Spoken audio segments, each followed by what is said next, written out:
Ai, ai. Gente, vocês me perdoam. Eu sou louca.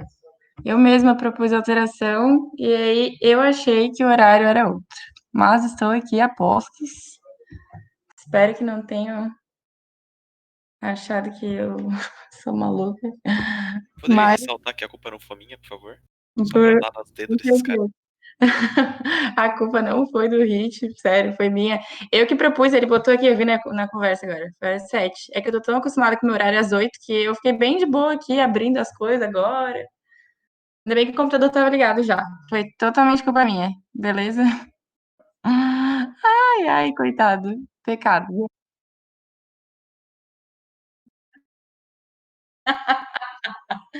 Meu Deus, gente. Olha, eu passo por cada uma. Eu mesma não me ajudo. Vamos lá. Vamos começar então. Como é que vocês estão? Tudo bem? Tá tudo certo. A aula de hoje, inclusive, tinha colocado menos exercícios, então, ó, tudo sob controle. Tudo bem?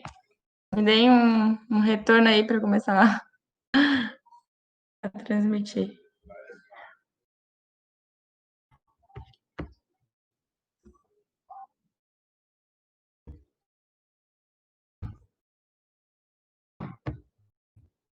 Então tá, gente, vou começar a transmitir tela e vai ser um se vira nos 30 aqui mesmo, porque eu não separei as imagens assim hoje antes, mas aí eu abro aqui com vocês olhando mesmo, não tem problema. Se precisar de alguma imagem, alguma coisa que ajude na compreensão, tá bom?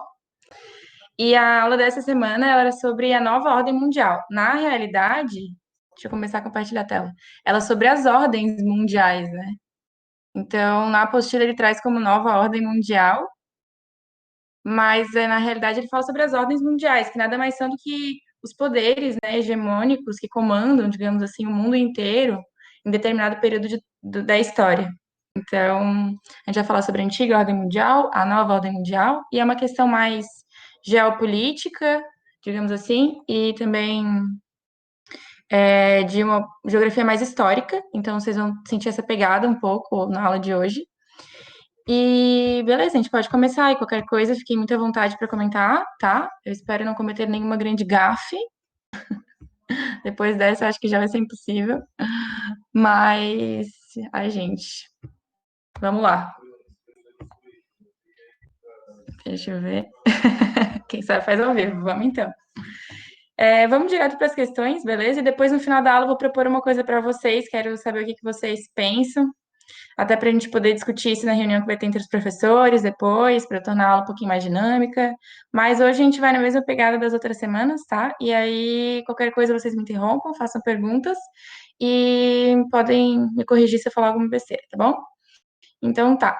A gente começa com essa questão da UFSC mesmo, que estava na própria apostila. Ela é uma questão bem antiga, se não me engano, ela é do ano de 2001. Mas, como se trata de um tema histórico, né? Então ela não deixa de ser, ela não deixa de poder cair, assim, né? De retornar a aparecer nas provas. Então tá. Essa questão é o seguinte: hoje em dia, na América Latina, 15 a 20% da população desfruta de um estilo de vida de primeiro mundo. Matriculam seus filhos em escolas particulares, pertencem a clubes, jogam tênis, fazem ginástica aeróbica, fazem cirurgias plásticas e viajam em carros luxuosos e comunicam-se mediante computadores e fax. Essa era a tecnologia na época, né? Moram em condomínios fechados, viajam para o exterior. Seus filhos frequentam universidades no exterior, falam inglês e são a audiência a qual os presidentes latino-americanos dirigem seus discursos sobre a nova prosperidade global. O restante da população é levado do terceiro para o quarto mundo, com cortes nos gastos sociais, saúde e educação, corte nos investimentos de manutenção de serviços públicos, como água e esgoto, ingressa no setor informal da economia, e é isso. É o declínio do estado de bem-estar social e a pauperização da população. Esse contraste, extraído do livro Hegemonia dos Estados Unidos no Novo Milênio, de James Petras e Henry Weltmeier, mostra a realidade da América Latina. Então tá, beleza. Ele usa aqui alguns termos como terceiro mundo, quarto mundo. E para explicar um pouco disso para vocês, antes da gente começar a interpretação, né, da própria questão, só queria deixar já descrito qual que é a definição desses conceitos, né, primeiro, segundo, terceiro e quarto mundo. Isso é com base num momento histórico específico do século XX, Desculpem se tiver barulho no fundo, né? Home office é brabo.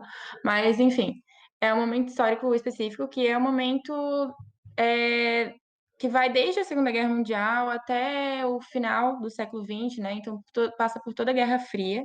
E esse momento ele é bem marcado pela polarização de poderes entre capitalismo e socialismo. Então, o mundo ele se dividiu, digamos assim. Ele era bipolar, né? Ele se dividiu entre influências capitalistas e influências socialistas. Nesse mapa que eu trouxe aqui no material, que ele mostra aqui o mundo bipolar de 1945, que é justamente o final da Segunda Guerra Mundial, até o final dos anos 90, né? Dos anos 80, desculpa. Que é ali em meados onde ainda tinha a Guerra Fria. Lembrando que a Guerra Fria ela acaba, né? Digamos assim, a datação de final da Guerra Fria é 1989, com a queda do Muro de Berlim. Mas, claro que se estendeu nessa bipolaridade por um tempo até que surgisse a nova ordem mundial, que é a que a gente vive até hoje. Então, o que seria esse mundo bipolar? Todas essas partes do mapa, vamos interpretar esse mapa que está aqui na esquerda, tá? Todas essas partes do mapa que estão em lilás, elas seriam um mundo capitalista, que era dito primeiro mundo, que teria a influência dos Estados Unidos como poder hegemônico, né? E então a gente pode ver que Estados Unidos é um dos países do mundo capitalista, toda a Europa Ocidental, né, essa Europa do Oeste, a Oceania também estava incluída, e aí também teriam os países do mundo socialista, que eram tidos como os países de economia planificada, né, ou enfim, estatais, que eram os países socialistas. Então eles eram de segundo mundo, e quais países, né, que fazem a conformação do mundo socialista? Seria a Europa Oriental, a União Soviética, o RSS, a China, e fora esses países que compunham o mundo socialista, tinha também a periferia do capitalismo internacional, então seriam os países que tinham influência de capitalismo, mas eles ainda não eram desenvolvidos, não eram superpotências, não eram países com influência global, então eles eram meio que colonizados, digamos assim, pelo mundo capitalista, então eles eram tidos como países de terceiro e quarto mundo. Essa era a divisão. O mundo era bipolar, né? Porque tinham dois poderes, mas existia essa tripartição entre primeiro mundo, segundo mundo e terceiro mundo. Aí, tudo que aparecer referente a isso, a gente tem que lembrar da antiga ordem mundial, sempre que eles falam em primeiro mundo, segundo mundo, terceiro mundo. Ok? Gente, deixa eu ver se alguém mandou alguma coisa aqui. Respondi? O que é bipolar? Eu vou ficar voltando aqui, tá? No chat para ver se tinha alguma pergunta. Porque eu acabei. Minha mãe, que é prof de geografia, tá aqui perto de mim. Qualquer coisa eu vou pedir assistência, tá? Ah, tá. Então, beleza, vamos para a interpretação da questão. O que eu ia dizer é que eu vou ter que voltar no chat para ver o que vocês mandam de vez em quando, porque eu tô sem aplicativo do Discord no meu celular por enquanto. Tá? Tá baixando. Então tá. Sobre o texto, é correto afirmar que 1. A situação socioeconômica das duas realidades acima descritas é histórica, porém, exacerbou-se com a entrada do neoliberalismo, fase atual do capitalismo. Então, tá, essa alternativa é referente, tá. A situação socioeconômica das duas realidades acima descritas é histórica? Sim. Porém, exacerbou-se com a entrada do neoliberalismo, por causa atual do capitalismo? Sim, realmente, a fase atual do capitalismo é o neoliberalismo. Então, essa alternativa está correta. A 2 diz o seguinte: a expansão capitalista a expansão capitalista atual forçou a demolição do estado de bem-estar social, que existiu em maior ou menor escala em grande número de países, agravando as diferenças sociais. E aí, mãe? O que tu me disse? Não tá prestando atenção. Sim, tá certo também. A expansão capitalista atual, ela forçou uma demolição do estado de bem-estar. Não, a demolição do estado de bem-estar social, não. Na verdade, o que é o bem-estar social? New Deal. O que é New Deal? As políticas governamentais voltadas para o bem-estar social, mais do que para economia. Para a economia Exato. e para o bem-estar social. Participação de minha mãezinha na aula. Então tá. O estado de bem-estar social, ele era uma realidade mais do mundo socialista, né? Não. Não? Não, foi para os Estados Unidos. Então tá. Aí a expansão capitalista atual forçou a demolição do estado de bem-estar social? Não. Que existiu em maior ou menor escala em grande número de países, agravando as diferenças sociais. Esse fato de agravar as diferenças sociais, sim, mas não forçou a demolição do estado de bem-estar social. Deixa eu ver se alguém mandou alguma coisa. Minha mãe, disseram que tu arrasou, querido. 4.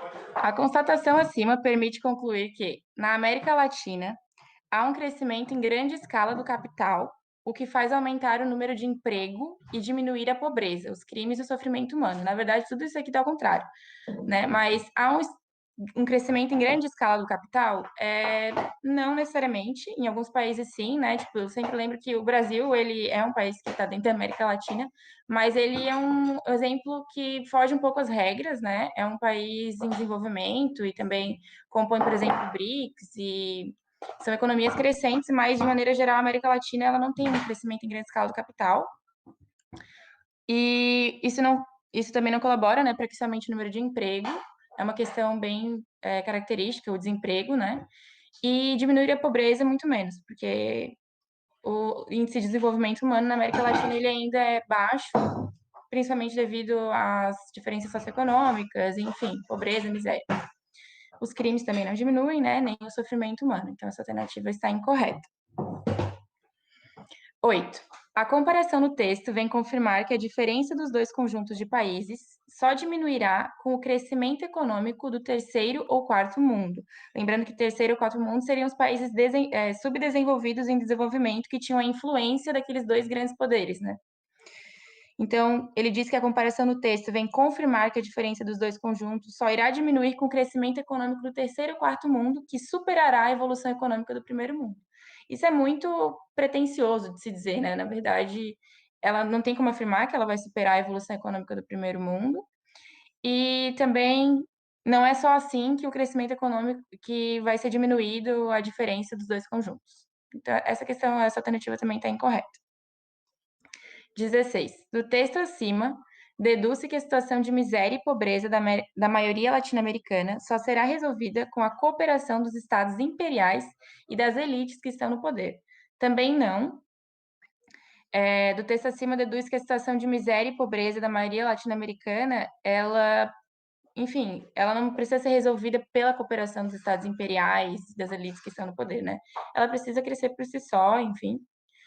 E muito dessa visão de que a gente dependeria, tipo, das grandes potências é uma visão meio colonialista ainda, né? Então, não está correta também. A alternativa correta seria a alternativa 1. E essa 2, eu acredito que eu tinha lido ela como incorreta, mas ela está correta, pelo que eu lembro do gabarito da UFSC. Então, a expansão capitalista, vou ler ela novamente. A expansão capitalista atual forçou a demolição do estado de bem-estar social, que exigiu em maior ou menor escala em grande número de países, que existiu em maior ou menor escala em grande número de países, agravando as diferenças sociais. Sim, ela está correta. Tomei ela por uma alternativa correta. Eu lembro que a UFSC trouxe ela, sim. E a demolição do estado de bem-estar social a gente pode encarar como uma própria consequência do capitalista. Neoliberalismo. Sim, é isso que ele fala, gravando as diferenças sociais por causa do neoliberalismo atual, que é a atual fase do capitalismo, né? Mais focado na economia. Mas tá correto, tá, gente? É a 1 e a 2. Eu achei esquisito quando ele traz que a expansão capitalista forçou a demolição do estado de bem-estar social, porque são coisas que pertencem ao mundo capitalista, né? O estado de bem-estar social também. Mas isso antigamente, porque o New Deal é uma política do início do século XX, né? E o neoliberalismo, ele é uma realidade do final do século XX. A União Europeia também tem uma política de bem-estar social. A União Europeia. Sim, Mas sim. recente. Tá correto, tá? A 1 e a 3. O gabarito dessa questão é 3. Deixa eu ver se alguém tem alguma dúvida. Acho que não.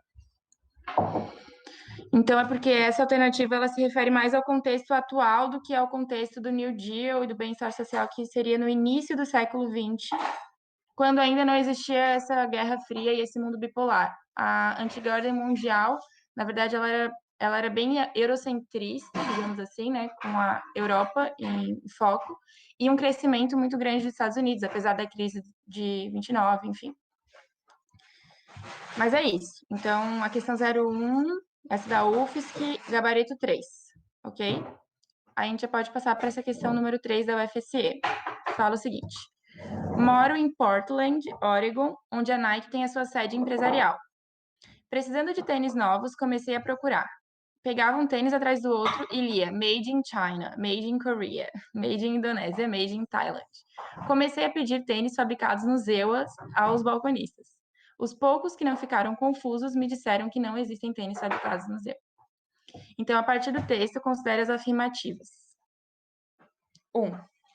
A globalização introduziu um novo ritmo à economia, isso é, um caráter mais regional, tanto na produção industrial quanto da comercialização e do consumo.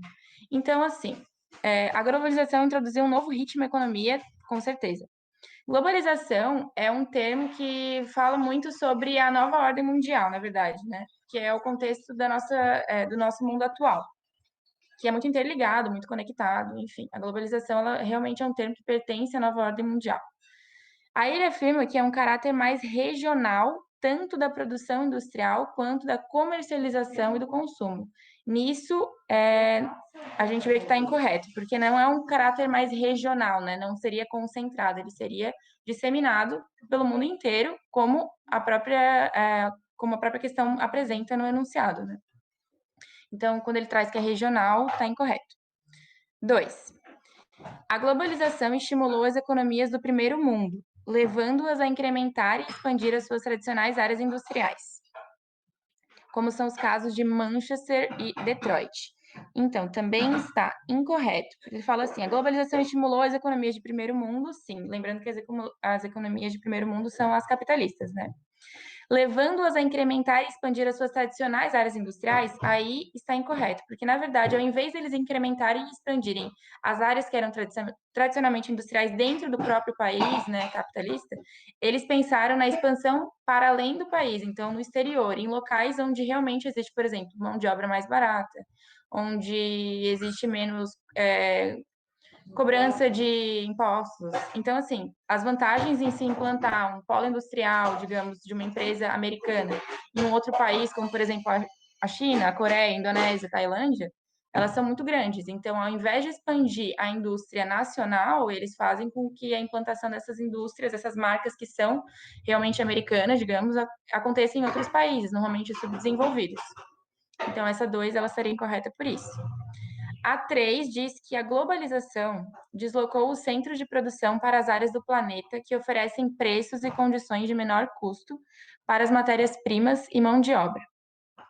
Tá certo, a globalização realmente deslocou os centros de produção para áreas do planeta que oferecem preços e condições de menor custo, como eu tinha comentado antes, né? E também que já tem matérias-primas e mão de obra. Um exemplo que a gente pode ter, por exemplo, não sei, aqui no Brasil, existem empresas e, digamos, multinacionais aqui no Brasil. Então, são empresas de matriz americana, mas que têm a sua sede aqui e produzem aqui, mas continuam tendo sua matriz nos Estados Unidos. Então, a renda dela, tudo que ela produz, digamos, não contabiliza na economia brasileira e sim na economia americana, né? Então, a 3 é correta. A 4 diz que a globalização internacionalizou o capital e alterou os ritmos da indústria, do comércio, da comunicação e dos transportes, criando uma crescente interdependência entre os países. Está correto também. A globalização, ela realmente esse mundo interligado, né, atual, e, por consequência, muito interdependente, porque essas redes, né, essas interligações, elas dependem muito, digamos assim, quem produz, quem fornece matéria-prima, quem vai produzir, para onde vai exportar, quem importa, enfim, é tudo muito interligado e também tudo muito interdependente. Então, apesar de uma visão assim mais da globalização em relação à liberdade e tal, existe realmente essa relação de interdependência entre os países também, né? Então, as alternativas 3 e 4 estão corretas e a gente assinalaria, então, a B. Ok? Tudo certo aí, galera? Falando muito rápido, me avisem, tá bom?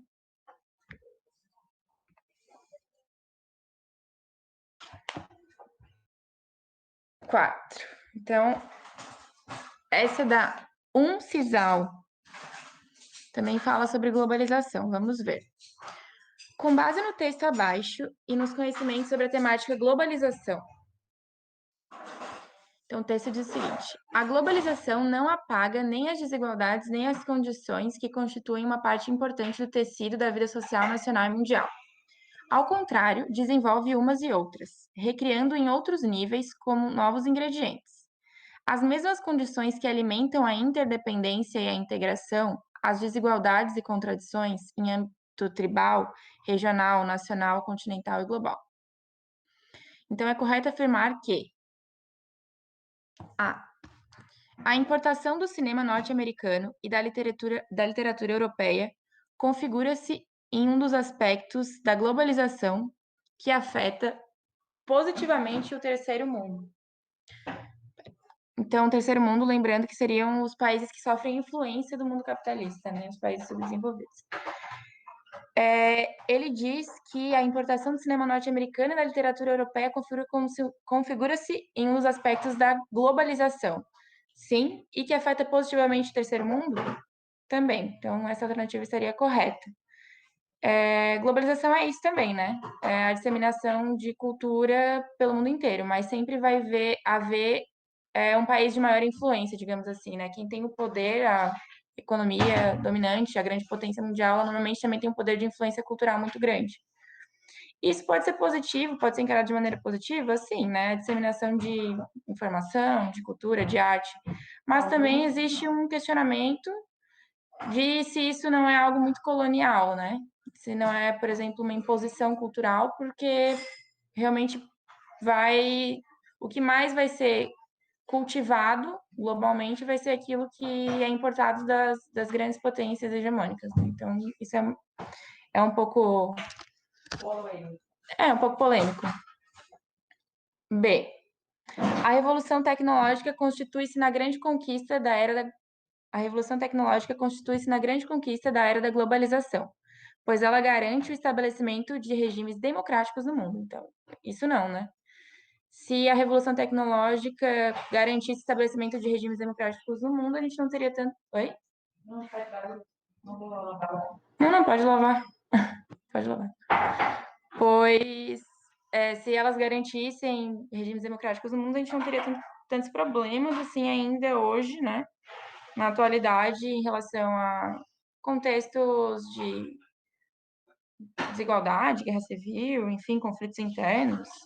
O mundo, ele é muito globalizado, realmente muito técnico-científico, assim, hoje em dia, mas existem pontos do globo onde ainda, digamos assim, as pessoas, elas não acompanharam essa evolução técnico-científica, assim, né? Por questões culturais, ou às vezes por questão de desigualdade mesmo, existe muita pobreza, existe muita violência, às vezes por questões culturais também. Então, enfim, a revolução tecnológica, ela não garante regimes democráticos no mundo, né? Ainda é uma realidade, violência, pobreza, desigualdade. C. No mundo globalizado, a desigualdade, que é parte integrante das sociedades, desaparece em função do desenvolvimento igualitário da relação de produção material e cultural. Também não, né? Então, tudo que relaciona a globalização, evolução tecnológica com igualdade, com esse mundo perfeito, igualitário, em relação à produção material e cultural, normalmente é falso. Em teoria, deveria ser assim, mas na prática não é. D. A globalização constitui-se em um fenômeno de abertura das economias rumo a uma integração mundial e é, ao mesmo tempo, seletiva, pois não envolve todas as regiões, atividades e segmentos sociais. Então, a globalização constitui-se em um fenômeno de abertura das economias rumo a uma integração mundial. Eu acho que essa parte aqui ela seria incorreta. Então, um fenômeno de abertura das economias. Essa parte a gente pode tomar como incorreta. Mas a questão da integração mundial, sim, né? E ao mesmo tempo seletiva, pois não envolve todas as regiões, atividades e segmentos sociais. Isso também está correto. Mas o fenômeno de abertura das economias, não. E a globalização caracteriza pela valorização das culturas locais, visando a criação e a implantação de democracias multiculturais nas Américas e Ásia. Deixa eu ver de novo. A globalização caracteriza pela valorização das culturas locais. Isso já não, né? visando a criação e a implantação de democracias multiculturais nas Américas e na Ásia. Na verdade, ela se caracteriza pela disseminação de culturas hegemônicas, como eu tinha citado, né? Então, a valorização das culturas locais, às vezes ela é até suprimida pelo que se vende, pelo que se predomina no mercado, pela influência das grandes potências, de quem produz e de quem tem mais poder. Então, a valorização da cultura local, ela fica meio suprimida. E implantação de democracias multiculturais também seria uma questão meio tópica, assim, né? Democracias multiculturais e que existisse valorização realmente da cultura local. Não é um fator da globalização. Ok? Deixa eu ver se tem coisa. Então tá. Podemos passar para a próxima. Uma questão da UFSC também. Essa eu não lembro de que ano é, mas também estava no material, acho que não é muito atual. Deixa eu ver se alguém está digitando.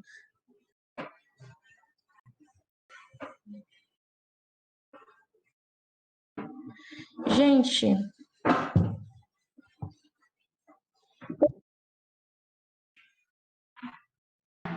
podem mandar. Então, eu vou dizer para vocês que assim, ó, o que me parece correto nessa questão é a alternativa A e D. Eu fico meio em dúvida entre as duas, mas as duas são meio polêmicas. Mas a A me parece mais correta, porque porque essa questão de afetar positivamente, ela é meio subjetiva, né? Então, a disseminação, tipo, de informação, ao meu ver, pode ser positiva, mas ao mesmo tempo, ela pode ser encarada como uma influência imposta, né? Então, ela fica meio contraditória nesse sentido, mas eu acredito que ela não poderia ser tomada como errada.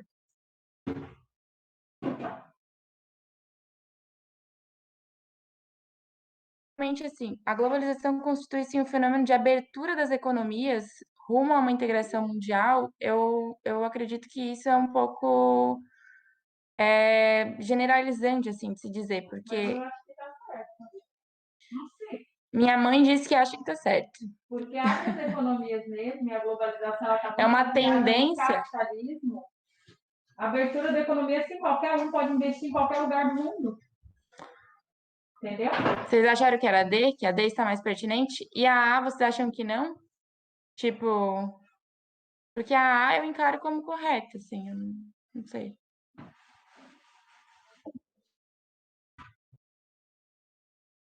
Na verdade, tá. A eles se acostumando com a subjetividade. Não, mas tem que ser certeira. Eu vou atrás desse gabarito oficial. Eu trago para vocês, mas concordo, a D pode estar certa sim. O que me deixa um pouco inseguro em relação a D é realmente o fenômeno de abertura das economias, porque é uma tendência global, assim, tipo, da globalização, mas ainda hoje existem economias bem fechadas, digamos assim, e que fazem parte do contexto de Mas são as economias fechadas. economias fechadas. Então, mas a China, ela faz China parte do não, contexto da a China globalização. não é uma economia aberta da China, só a política. As economias Tu são todas dizes abertas em qualquer lugar. Não acha? que não se concentram dentro do próprio país? Não, que pode receber investimento de qualquer capital estrangeiro. Qualquer um que quiser investir em qualquer lugar pode. Só na Coreia do Norte, então não daria. Abertura da economia, né?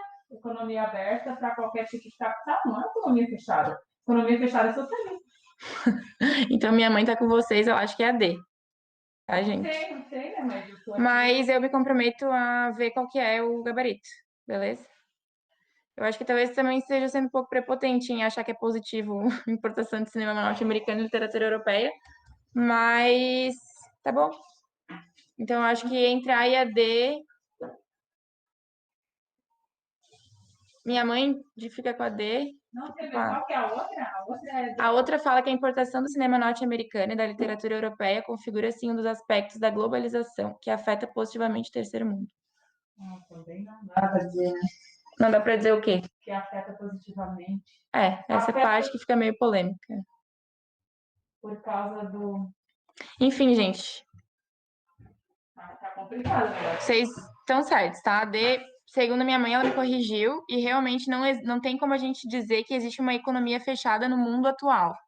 Porque até a China, digamos, que seria um país de regime politicamente socialista, tem uma economia aberta e hoje faz parte do contexto global de produção industrial, exportação de produtos. Então, diz ela que a D está correta. Ela está com vocês, Não beleza? sei se eles estão falando de que tipo de abertura de economia é essa. Tá, não vamos pirar nisso. Depois eu confirmo, Tipo, beleza? tem os protecionismos, né? Tem país que protege o seu mercado. Pois é, como é que os Todo mundo filmes quer da ganhar Pixar dinheiro. podem ser negativos? Beleza, gente. Vocês chegaram a ver o gabarito em algum lugar, assim? Que daí tava afirmando que é D, porque daí eu Emenda. bato o martelo. Beleza. De abertura das economias, uma integração mundial. Jesus! Onde é que tá isso? Deixa eu ver isso aqui. A globalização constitui-se em um fenômeno de abertura das economias rumo a uma integração mundial e, ao mesmo tempo, seletiva, pois não envolve todas as regiões, atividades e segmentos sociais. Essa fonte é confiável? Sim, provavelmente sim. Por meio da globalização, pode-se abrir e expandir as relações comerciais de diferentes locais a ponto de favorecer mutuamente os locais. Todavia, a globalização é nítida em classes mais elevadas, o que gera uma certa exclusão às classes inferiores. A abertura econômica ocorre pela inserção do liberalismo instalado nessas relações comerciais. Então, beleza, bato o martelo então para a alternativa D. Tá bom, gente? Volta atrás mesmo no que eu tinha falado. Porque, então, tipo assim, hoje em dia é difícil dizer que existe alguma economia fechada ou, entre outras palavras, socialista, né? Que não se relacione, que não tenha vínculos econômicos e de comércio com outros países do mundo. É isso. Bate do martelo. Então tá bom. Meninas, obrigada por me corrigirem, tá? Qual é, Bruno? É a D mesmo. Porque a Kelly mandou aqui um site que tá falando, explicando sobre globalização e tava igualzinho que a alternativa. A alternativa D é correta. 5. UFSC. A partir do final da década de 1970, a China vem promovendo um intenso processo de reformulação econômica. Sobre as mudanças ocorridas a partir desse período, assinale as proposições corretas. Então, beleza. A China, ela tem uma história bem característica, assim, e é interessante. Eu sei que vocês não têm aula de história aqui no cursinho, só que ela passou por um processo de economia planificada, um processo de fechamento, assim, tipo, da economia e também depois um processo de abertura, de inserção no mundo capitalista, mas ainda assim ela mantém uma política mais socialista, uma política de controle social, assim, e ela é um ponto fora da curva, digamos, né? Ela vem crescendo muito e há quem diga que ela vai ser uma das grandes potências mundiais, ultrapassando até os Estados Unidos, porque é um dos locais que mais produz hoje em dia, industrialmente. E se a gente for ver, muitas das coisas que a gente consome e que a gente tem em casa são feitas na China. Sabe por quê? Porque todo mundo quer pagar barato. Exato. Isso às custas de muita exploração de mão de obra, né? Então, realmente, a produção na China, ela é muitas vezes assim, feita em situações precárias e sem nenhuma garantia trabalhista, as pessoas realmente são exploradas e vivem em condições subhumanas, às vezes, para produzir nas indústrias. Isso comparado ao que nós temos no Ocidente, né? Claro, isso porque também eles têm uma outra cultura, né? Mas ainda assim são condições subhumanas. Você não tem como encarar aquilo como uma coisa normal.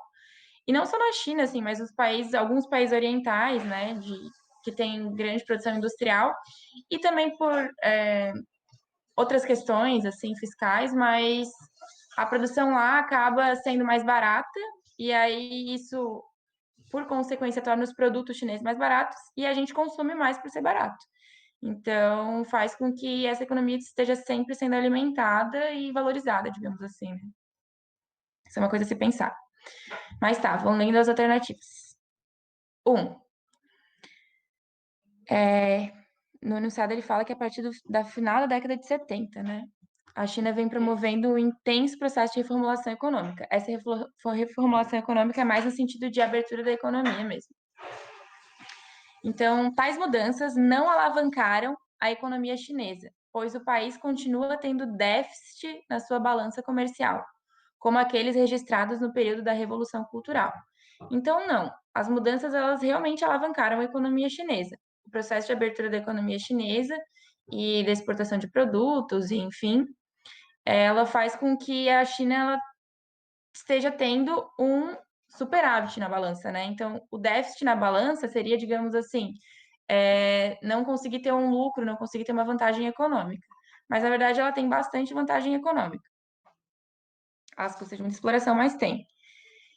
E, então, essa alternativa, ela tá errada, ok? A 2. Deng Xiaoping começou a transformação pela agricultura, promovendo o assalariamento rural e subsidiando o povo para a compra de produtos agrícolas. Sim, né? Correto. Eu não sei se Deng Xiaoping começou a transformação pela agricultura, promovendo o salariamento rural e subsidiando o povo para a compra de produtos agrícolas. Foi no campo? Não, foi na indústria, né? Foi nas zonas, Uhum. como é que é o nome? Nas zonas econômicas especiais. Especiais. As EEs, né? Então, não, essa está incorreta, na verdade. O Deng Xiaoping foi o grande líder que fez com que a China abrisse a economia e investisse na produção industrial. Então, é o contrário do que foi apresentado. E depois da morte do Mao Tse-tung, Porque a China rural e com a valorização da agricultura foi com o Mao Tse-tung. E aí o Deng Xiaoping foi o da abertura da economia. Então, o Mao Tse-tung é da era socialista e rural da China, e o Deng Xiaoping é o que fez o processo de abertura da economia e o investimento industrial a partir do final da década de 1970. Então, a 2 seria incorreta, porque na real teria que ser Mao Tse-tung ali em vez de Deng Xiaoping. Mas o Deng Xiaoping, lembrem sempre de abertura da economia e produção industrial, inclusive das zonas econômicas especiais. Eu vou até procurar uma imagem aqui para vocês verem que se concentra ali no leste da China, ali mais voltado para o Japão, assim, né? Vou pesquisar aqui rapidinho. China industrial, para mostrar um mapa para vocês.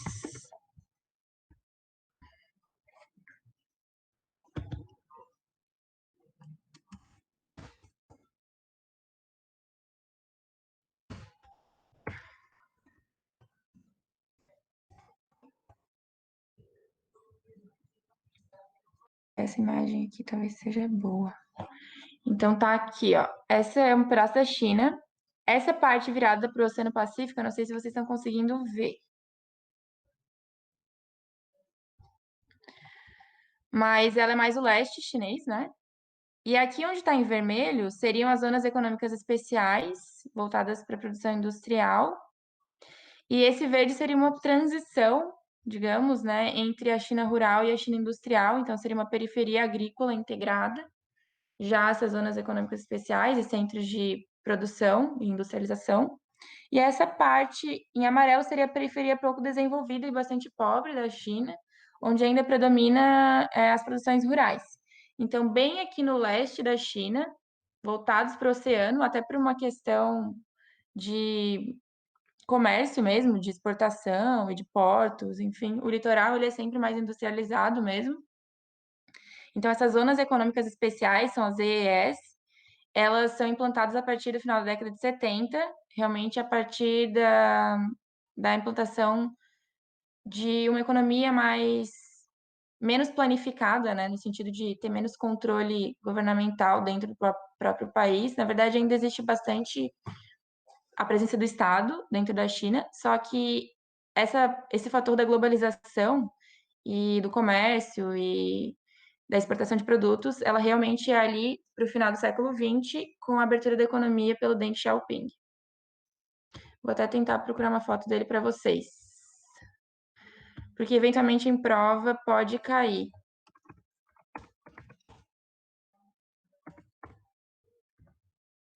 Este é o Deng Xiaoping.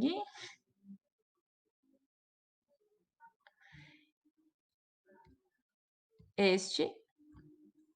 E o Mao Tse-tung, que foi o grande líder socialista da época ainda da Guerra Fria, a gente pode ver como, digamos assim, o oposto, né? Eles têm ideais opostos. O Mao Tse-tung seria esse aqui, beleza? Então, eles têm propostas opostas e governaram a China em contextos diferentes, ok? Não confundi-los, como eu fiz no início da alternativa. Cabelo lindo.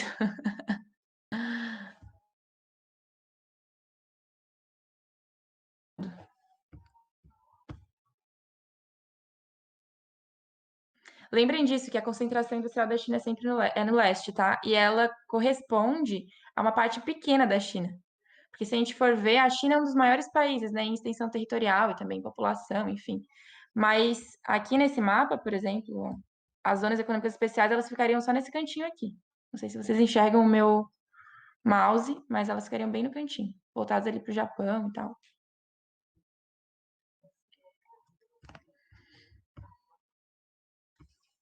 4. A partir da criação das zonas econômicas especiais, a China vem enfrentando um forte êxodo rural. Sim, né? Porque existe sempre essa tendência. Quando a gente abre indústrias e, enfim, quando a gente começa a valorizar o setor secundário, as pessoas tendem a sair do campo, até porque o próprio campo começa a ficar mais mecanizado. Então, realmente tem esse processo de êxodo rural. E a concentração populacional da China acaba ficando realmente nessas zonas econômicas especiais e no litoral do leste chinês, né? Então, a 4 está correta. 8. A política de abertura econômica na China significou a adesão completa a uma economia de mercado nos moldes capitalistas. Polêmica. A política de abertura econômica na China significou uma adesão completa a uma economia de mercado nos moldes capitalistas? Na verdade, não, porque ainda persiste um ideal meio socialista na China. Uma economia de mercados nos moldes capitalistas. Complicado isso aqui.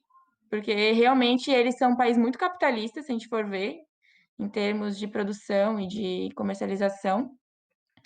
Mas a adesão completa eu acho bem complicado de se afirmar. Então, a 8 eu não assinalaria. 16. Potência nuclear. A China tem atualmente como principal ponto de tensão o Japão, pois os chineses pretendem reintegrar o arquipélago japonês ao seu território. 16 está incorreta. Não tem nada disso. Potência nuclear, a China tem atualmente como principal ponto de tensão o Japão? Não. Apesar do Japão ser um país bastante capitalista, a China é um país de tendências mais socialistas, não tem essa tensão entre eles. Existe uma tensão histórica, mas não persiste. E eles não pretendem reintegrar o arquipélago japonês ao seu território. Agora, nessa questão 8, eu fiquei em dúvida, confesso para vocês. Porque a adesão completa eu acho meio complicado de afirmar. Então, eu assinalaria apenas a 04. Ok? Gente, como eu não tive tempo de conferir o gabarito antes da aula, eu realmente não lembro qual era o gabarito dessa, mas eu assinalaria só a 04, tá? Depois confiro para vocês. O que vocês acham? Vocês assinalariam a 08?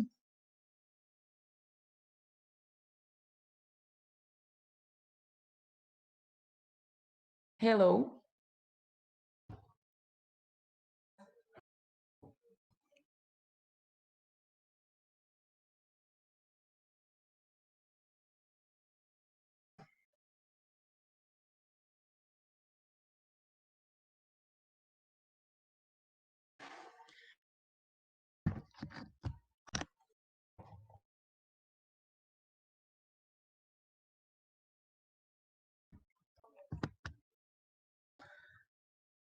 Ficaria só a 4 também.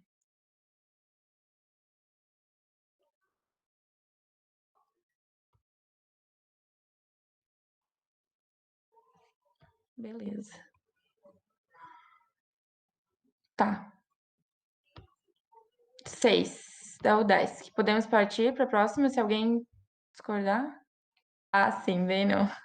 Deixa eu votar na B. Também não assinalaria.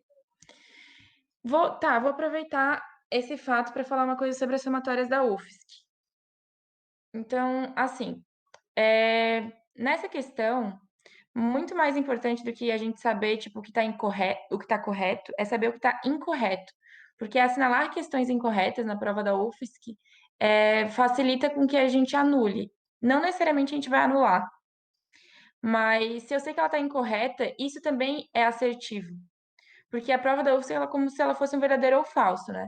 Então, o fato de tu não assinalar uma incorreta, ela vai fazer com que tu pontue também. A lógica da UFSC é a seguinte: eu nunca posso assinalar mais questões incorretas do que corretas.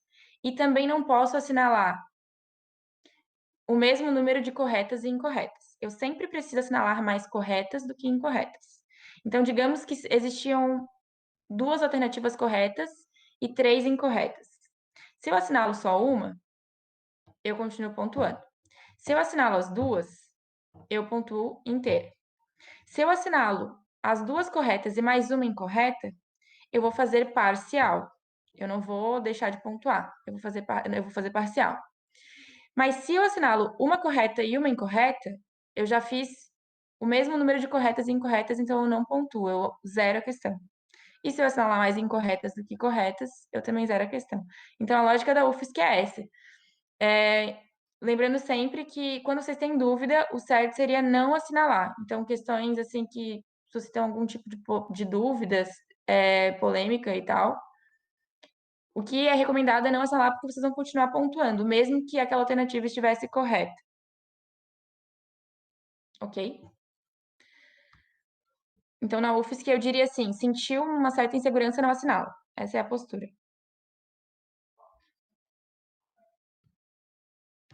6 da UDESC. Tá. O início do século XXI vem sendo marcado por uma grave crise financeira e econômica mundial, culminada por diferentes eventos. Alguns analistas comparam parte dos seus efeitos com aqueles decorrentes da crise da primeira metade do século XX, marcada pela. Então, essa questão é para a gente ir completando. O que seria, então, essa crise da primeira metade do século XX? Oi, pai, tô dando aula. Seria a quebra da Bolsa de Valores de Nova York em 1929, ok? Meu Deus, gente, que piada, tô sendo isso aqui, desculpa. Meu pai tava falando comigo. Então, a grande crise da primeira metade do século XX é realmente a quebra da Bolsa de Valores de Nova York em 1929, tá bom? Não é a crise do café no Brasil e não é a crise dos subprimes, que eu nem sei o que é isso. A grande crise foi realmente a quebra da Bolsa de Valores, tá? Então, ao contrário da precedente, a atual crise não pode ser marcada por um único evento, mas sim eventos como, por exemplo, o estouro na bolha da internet, em 2001, a quebra de bancos e investimentos importantes no ZEU, em 2008, dentre outros. Em suas diferenças e especificidades, porém, podem-se afirmar que ambas as crises são mundiais. Porque mesmo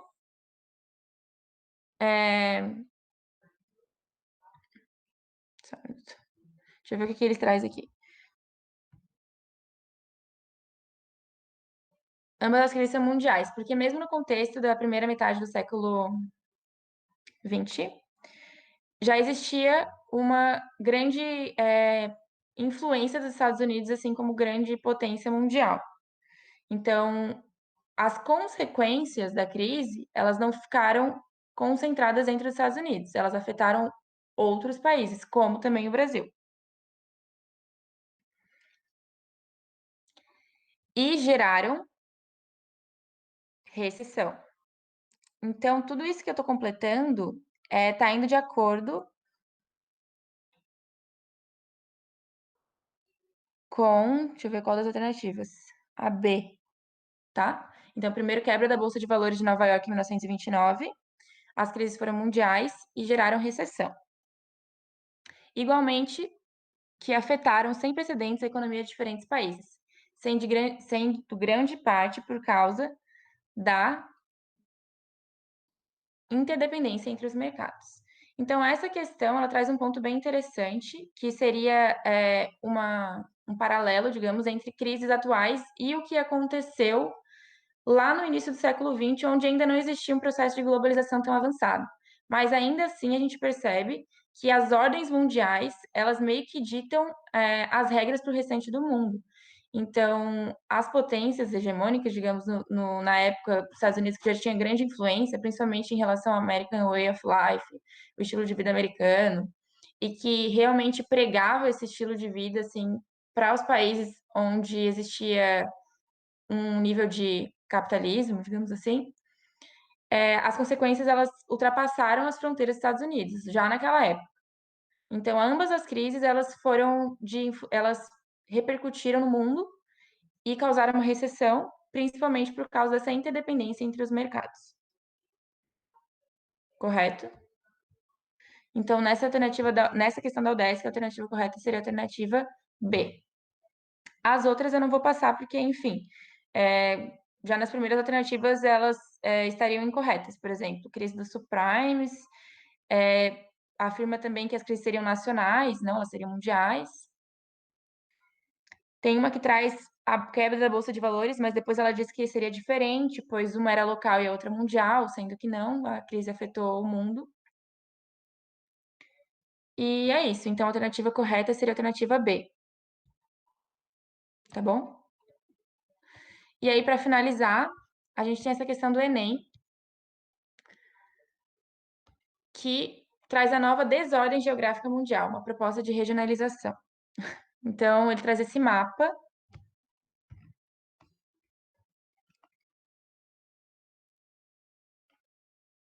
Dá para fazer uma interpretação aqui do mapa, ele é meio confuso, mas o próprio título já alerta, né? A nova desordem geográfica mundial.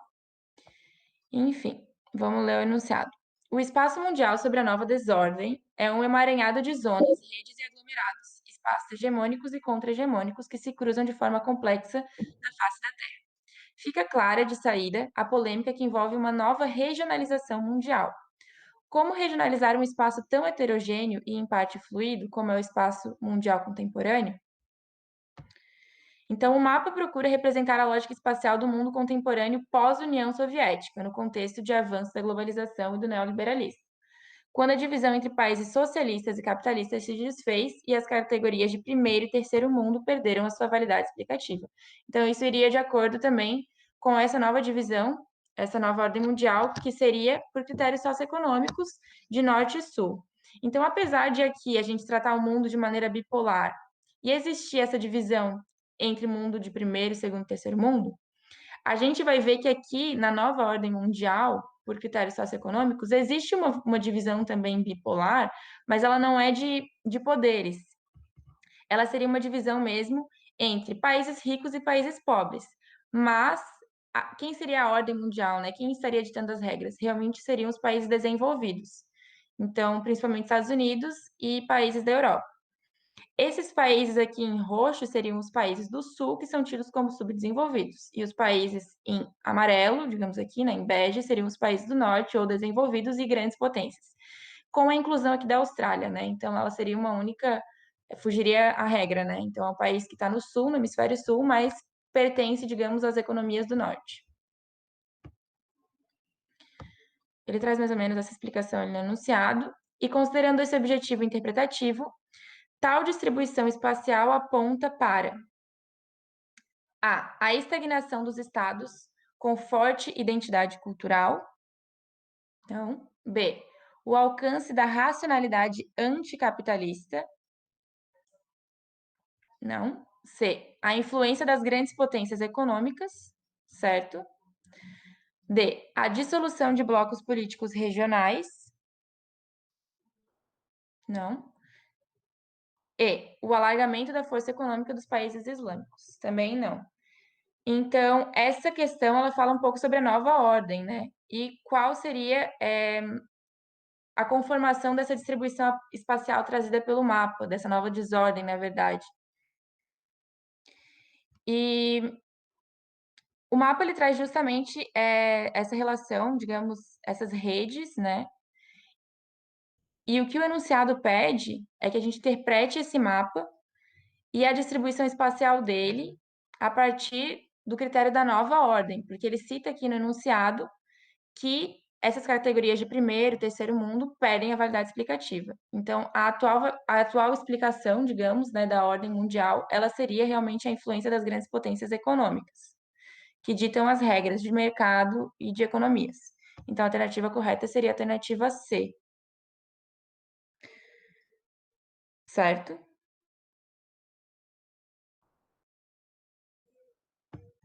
É isso, gente. Eu passei um pouco do tempo. Peço perdão. Correndo da aula, tava parando ainda, então, com certeza eu posso ter me embaralhado em alguma explicação. Mas é isso. E quanto à questão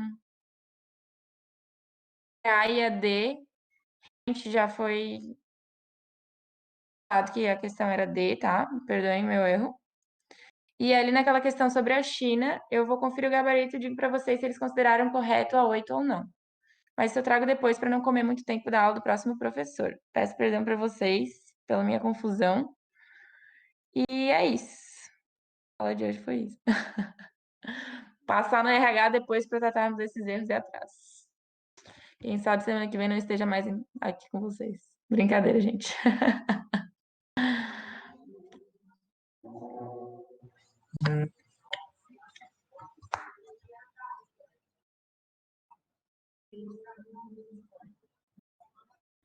Boa, vou chamar minha mãe para me cobrir. Então tá. É isso, gente. Beijos. Passar para o próximo prof, tá bom? Perdão aí minhas falhas.